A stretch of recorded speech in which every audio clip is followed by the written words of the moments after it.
My name is Alex Johnson, 35 years old. If I hadn't had that encounter, I might still be a timid and unremarkable guy. Good job today. Thanks, you too. I respond briefly with a smile to my co-worker's greeting.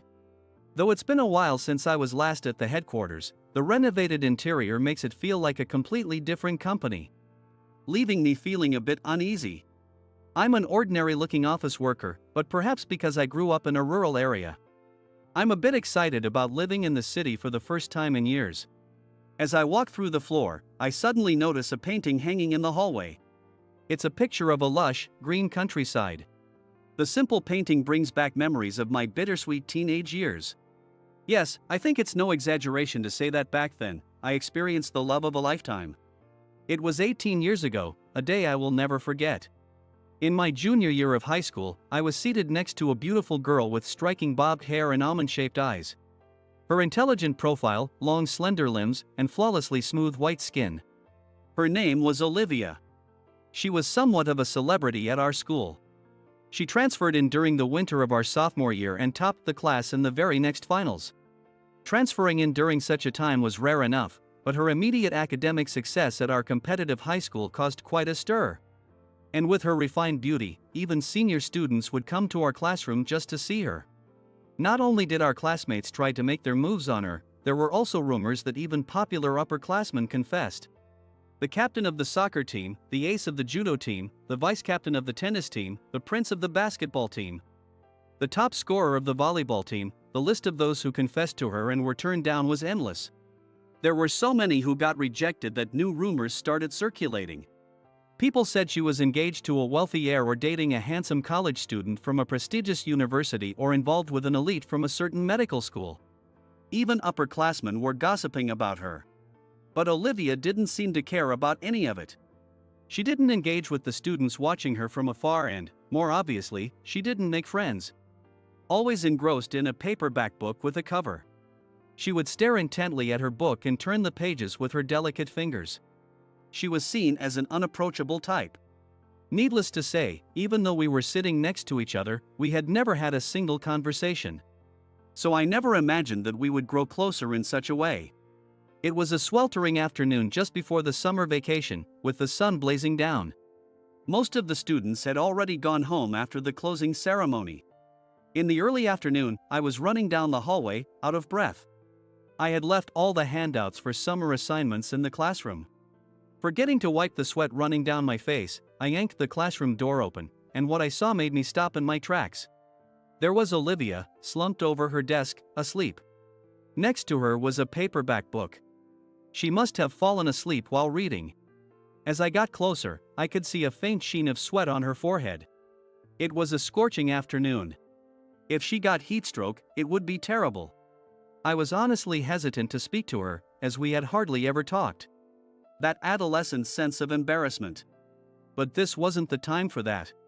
Determined, I was about to wake her up when my eyes fell on the paperback book next to her. Unlike usual, its cover was removed. At that moment, Olivia stirred. She stretched and slowly got up. When she looked up at me, her eyes remained unfocused for a while. I wonder how much time had passed. Unable to bear the silence, I spoke up, and Olivia suddenly widened her eyes and glanced at the paperback book. She immediately yelled and hid the book. I was the one who was taken aback by the volume of her voice, which was so unlike her usual self. I also let out a shout and involuntarily recoiled. Did you see? Her expression, looking at me awkwardly, appeared to be a bit childish than usual. The paperback book, usually covered, now revealed. What was she reading? She was always described as mysterious. Through the gap in her arms hiding the book, I saw it wasn't a paperback but a somewhat obscure boys' comics. The kind of mischievous comics elementary school boys read. We stared at each other in silence. It didn't take long for the distance between Olivia and me to shrink after that. It turned out I was also a fan of the comics she was reading. Once we started talking. She was far from the mysterious image she appeared to be. She was as chatty and straightforward as any of our female classmates. Well, I can't help it. I've got this stiff appearance, and I can't just say, I actually love comics, out of nowhere, can I? She spoke frankly, munching on a sandwich behind the gym. Since then, we started hanging out at that same spot after school, talking about anything while holding our study guides. Sometimes, we'd teach each other and talk about our favorite comics. Before Olivia took the top spot, I was actually the number one in our grade. While she had taken my place at the top, I didn't feel any bitterness. More than that, I felt incredibly happy, elated, and a bit giddy to have a friend with whom I could share and get excited about our studies. Olivia gradually started talking to other classmates after the summer vacation. But it still seemed like she wasn't fully opening up to them. Her tone of voice was different. When I pointed this out once, she brushed it off lightly, saying, "Really? But I talk normally with you, so it's no big deal." It didn't seem to bother her much. We had a mutual understanding to keep it a secret from everyone else. With her long eyelashes and those lips that spun humorous words, who wouldn't fall in love with her? My Adam's apple bobbed. Her profile was truly as beautiful as a sculpture. One day, when I showed a bit of insecurity, "You're at it again," Olivia said with exasperation, slapping me on the back. "You're very talented, Alex. You should have more confidence." Olivia was always there to give me a push when I needed it. At some point, I truly fell for the girl who was always encouraging me. However, our relationship came to an end in the fall of our senior year. "What's that?" Olivia muttered in a low tone. I kept my gaze down, wandering around silently. "You promised, didn't you? We'd aim for K University together." I couldn't bring myself to look directly at her as she whispered in a fading voice. It was a time when we were deep into our college entrance exams. As the wind started to feel chilly, I had been accepted to T University on a recommendation. I hadn't told Olivia that I was aiming for a recommendation.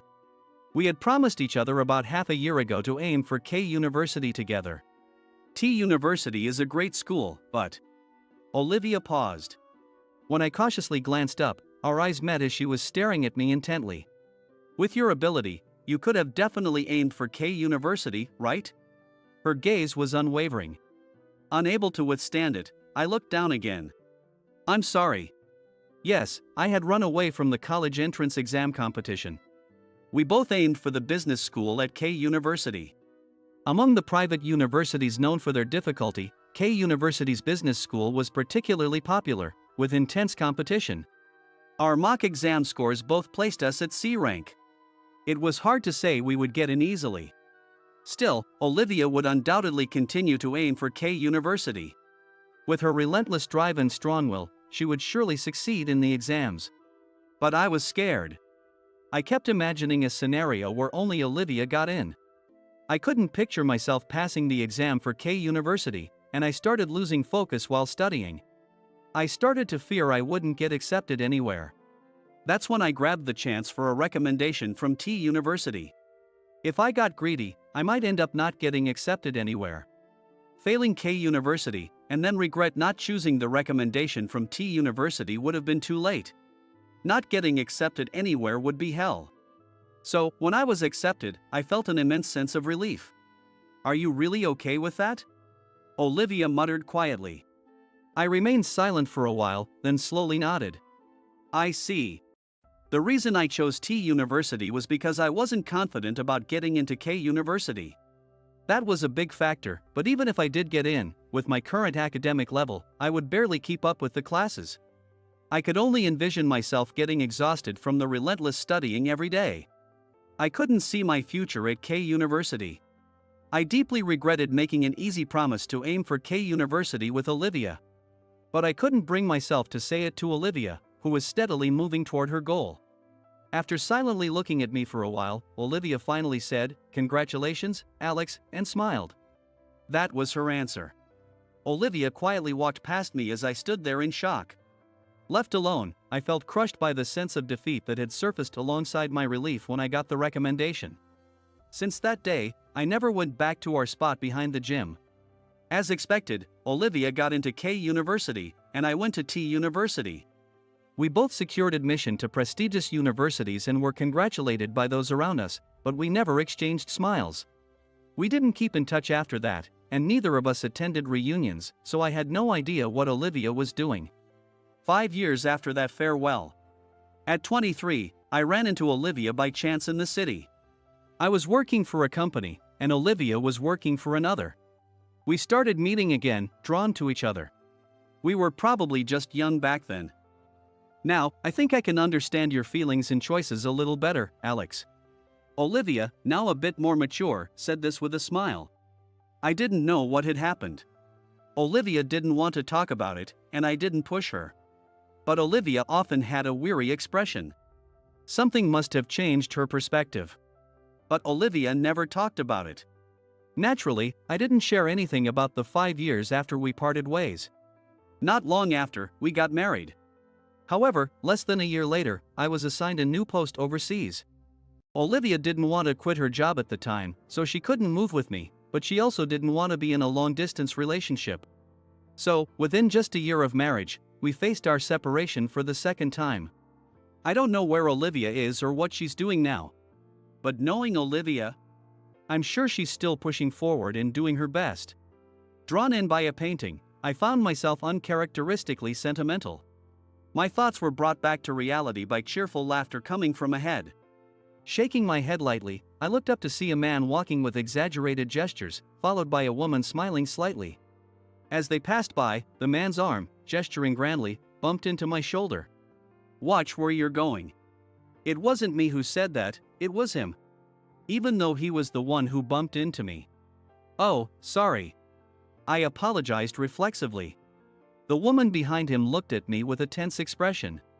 Olivia. I found myself saying out loud. Alex. Huh? You know each other?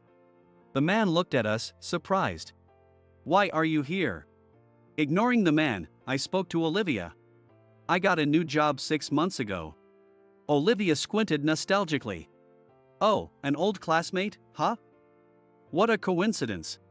The man, seemingly displeased with being left out, joined the conversation. Alex, right? Nice to meet you. I'm Joshua, head of the planning department. Joshua emphasized his title as head of the planning department. I remembered hearing about a young guy who had been promoted for his achievements 6 months ago. Our company, being a foreign firm, decided positions entirely based on merit, without regard for seniority. Some people even got promoted to executive positions in their 20s. Nice to meet you. Oh, don't worry about formalities. We're probably close in age, so no need to be overly polite. Joshua interrupted me with a friendly smile. He had a look that seemed to say, see how nice I am? By the way, Olivia is my direct subordinate. At first, I wondered if it was okay to have a newly joined woman suddenly in the planning department. But she's full of ideas and always reliable. My work wife. Joshua looked at Olivia, seeking her agreement with a right. Olivia smiled beautifully. Oh, please don't call me that. I'm the one who's always relying on you, Joshua. Joshua seemed satisfied with her response and nodded with a broad smile. From Olivia's reaction, it seemed my work wife was a term Joshua used to indicate he liked Olivia. Hey, you. Joshua shifted his gaze from Olivia to me, as if he had just remembered something. Newbie, could you go get us some coffee from over there? We just finished an important meeting. And I was thinking of taking a break with my work wife, Olivia. He pointed to a vending machine with a jerk of his chin. So, this is what they call being sent on an errand. Hey, Joshua, could you stop calling me your work wife? Oops, sorry. I just can't help saying it. You are just so adorable. Noticing my dumbfounded expression, Joshua added, don't worry, I'll pay for it. I only have a $100 bill right now. Let me know your department and name later, he said, waving his hand as he headed toward the break room. I sighed and thought, do I have any change? As I started toward the vending machine. Just then, it happened. Mr. Vice President. Everyone stopped in their tracks at the voice coming from behind. Turning around, I saw a tall, slender woman with a slightly stern expression standing there. What are you doing here? She walked briskly toward me and handed me a stack of documents. Chairman Miller has been looking for you. I've prepared the requested materials, so please review them before the meeting starts. Joshua and Olivia were speechless. I awkwardly accepted the documents from the woman. The meeting isn't until this evening. I was trying to avoid being caught. I understand, but it's important to have tea with the executives. I didn't say it out loud, but my thoughts, most of his talk is just complaining, and I hate it, must have shown on my face. The woman sighed and said, I've informed them that you have been summoned by President Davis before the meeting, so it will be brief. Hearing this, I made a small victory gesture, which seemed to confuse Joshua even more. No way, Vice President? Yes, exactly. The woman cut off Joshua. The official announcement was made at noon today, so it's understandable that you weren't aware. Mr. Johnson will be promoted to Vice President starting next month. I am Katie, his secretary. Katie gave a slight bow to Joshua and Olivia. Joshua's face turned pale as he opened and closed his mouth wordlessly. Behind him, Olivia, with wide eyes, stared at me. I shrugged slightly. Sorry, did I surprise you? It's more than just a surprise. Olivia bit into a sandwich at a nearby cafe. Her manner of speaking and the way she ate hadn't changed since those days, and I found myself smiling unconsciously. After that, Joshua apologized profusely to me, almost in tears. Watching him with a cold gaze, I quietly asked Katie before the meeting. Was it really necessary to call me vice president in front of them when my appointment is next month? She deeply bowed, saying, I'm sorry, I got a little angry. President Davis, who had been watching this exchange, just laughed. Vice President, really? You've worked so hard. Olivia murmured, placing her sandwich on the table and reaching for her coffee. Back in high school, Olivia loved sweet things. Now she drinks black coffee, I noted to myself. I always felt I needed to properly apologize and thank you, Olivia. Olivia's eyes wavered with confusion. What do you mean? For breaking our promise, and for breaking up when I moved overseas. You were right, Alex. Like I mentioned before, I understand even better now. I started sharing a story with Olivia that I had never told before. When we were 22, because Olivia didn't like talking about the past, I hadn't talked about it either. It was after graduating high school and enrolling at T University. At T University, I threw myself into studying and extracurricular activities with all my might. All to build my self-confidence. I had always hated my own weakness. I could never take decisive action at critical moments. Fearful of failure, I hesitated to take on challenges. I always chose the safe path, afraid of what might happen if I failed. How many times have I been cursed by this personality of mine? I ended up running away from the entrance exams and from the person I loved. That regret had always been with me. So, in college, I decided to change myself. I resolved to do everything I could. I was more active than I could have ever imagined. I seized every opportunity to challenge myself. I boldly took on things I had never done before or thought might be difficult. And once I started something, I gave it my all within my abilities. I valued taking responsibility for my challenges. All of this was driven by Olivia. If we ever met again, I wanted to tell her that I had lived a life without regrets. Living a proactive college life was busy but fulfilling, and I found myself truly enjoying it. I actively attended classes and obtained every qualification I could. I energetically participated in volunteer work and community service activities. Then came the job search. I visited various companies, but I was captivated by Mr. Davis, the then vice president, who is now president. He spoke passionately about the company's merits. There was no seniority system. Everything was merit-based. I wanted to test myself in such an environment, and it's been 13 years since I decided to join the company. I never imagined I'd make vice president. I took a sip of coffee to hide my slight embarrassment. Olivia, who had been staring at me, sighed and looked down. I never talked about it, but back during the college entrance exams, I thought you were a fool for running away from yourself, Alex. No matter how tough it got, if you hadn't run away back then, we could have both gotten into K University and had an exciting college life together. Olivia's words were spot on. Yeah, you're right. I did run away back then. No, you didn't. Olivia lifted her gaze to me. You were right. If you weren't confident, it was okay to run. I realized later that forcing yourself to fight despite the burden on your heart isn't the only correct answer. As she spoke, Olivia looked down again. Her long eyelashes were the same, but but she seemed less confident than before, which had always concerned me. Then Olivia began to speak, hesitantly, about her life after graduation, something she had never talked about before.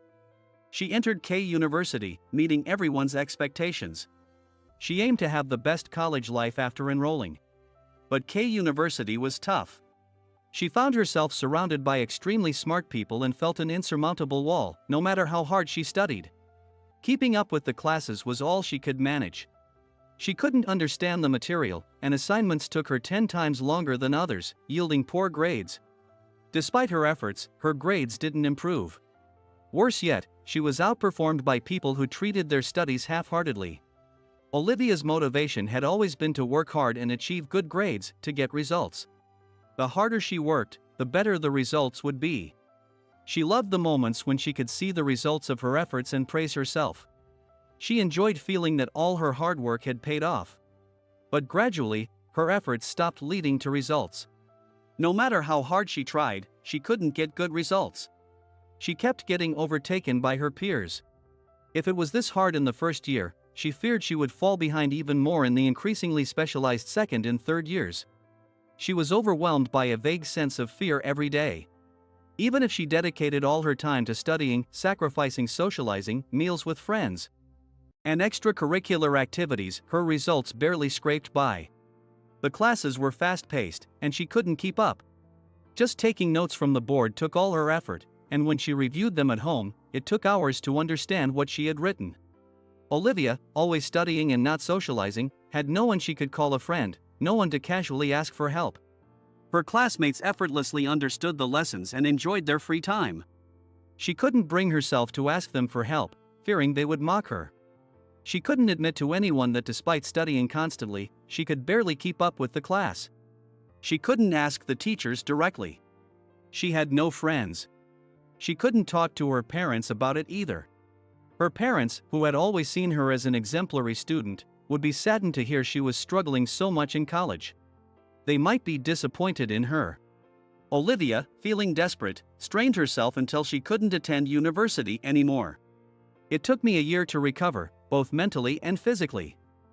Of course, I had to repeat a year, Olivia said with a self-deprecating laugh. Even when she wanted to work hard, her body wouldn't move. She couldn't even think straight. Her mind was in a fog. Even taking a bath or having a meal was a struggle for me back then. When she tried to go to school, she would turn back at the gate, overcome with fear. When she tried to open a textbook, her hands would tremble. She felt an overwhelming urge to escape. Her heart would race, and she couldn't stay still. This state of affairs went on, back and forth, until a year had passed before she realized it. She felt like a failure for making her parents sad. While others were enjoying their classes, why was she unable to do anything? She often blamed herself. However, her parents didn't blame her. You've done nothing wrong. You just overworked yourself and it's like your heart has caught a cold. Rest a bit, and you'll be back to your old self. Don't rush, just focus on resting for now. Those words saved Olivia. She realized it wasn't because she was weak. Being told this allowed her to forgive herself. Returning to university was initially terrifying. She feared facing her own inadequacies and breaking again. But Olivia kept fighting. She managed to overcome her setbacks with sheer determination, gradually attending classes regularly, and eventually graduated. She chose a stable job, but time passed without feeling fulfilled. Around this time, we met again, but Olivia couldn't talk about her college struggles because of what she had said to me in high school. At first, she was nervous that I might ask, but when I didn't, she felt relieved and realized she loved that about me even more. We got married and then separated a year later. After we split, I spent years convincing myself that it was for the best and that I needed to work hard to catch up on what I had missed and get back on the elite track. I worried my parents would be disappointed, thinking I was supposed to be more capable. But then I found you on a job hunting website by chance. I almost spit out my coffee at her words. I remembered doing an interview for job seekers within the company a year ago. I thought it was a mistake at first. Reading about an executive flying around to overseas offices and research facilities while concurrently working as a senior manager. I knew you had gone abroad, but I didn't realize it was such a big deal. When we were married, you never talked much about your work, So I didn't know. The company had changed its name since then, so I didn't even think it was the same place you worked. Olivia smiled wryly as she sipped her coffee. I saw you steadily advancing in your career and wondered what I had been doing. What had I accomplished? I felt restless. I scratched my chin, unable to meet her eyes directly. When I glanced at her, I noticed that the uncertainty in her expression seemed to have softened a bit. I'm really glad I met you again. I wished I could have met you after I'd become more confident, though. Olivia lowered her gaze for a moment, then looked up with a resolute smile. I'm planning to take on a new challenge if I can achieve some success in the planning department. Will you support me then? Her confident tone made me nod without hesitation. Of course. I'll do everything I can to help. I wouldn't be where I am today without you, Olivia. And I wouldn't have recovered without you, Alex. There were so many times I almost gave up, but each time, I thought of you and pushed through. Wanting to be someone you wouldn't be ashamed of became my motivation. Almost instinctively, we both reached out. We shook hands firmly and finally exchanged words of reunion. It's good to see you again after so long. Yes, it's really good to see you too, Alex. After that, we never met alone again. I finally understood Olivia's past. Her troubled face when she was 23 and her refusal to quit her job or accept a long-distance marriage after we got married now made sense. Olivia was desperate. She wasn't just fighting as a wife but as an individual, striving to keep up with me and our peers. She was striving to be someone she could be proud of, someone she could think was doing her best. For her, that measure of effort was her job. Understanding this gave me a sense of clarity. At the same time, it felt like I had finally resolved the bitter separations we had at 18 and 23. 5 years later, Olivia became our company's first female overseas branch manager and went abroad. Despite being busy with business expansion, my days have been fulfilling.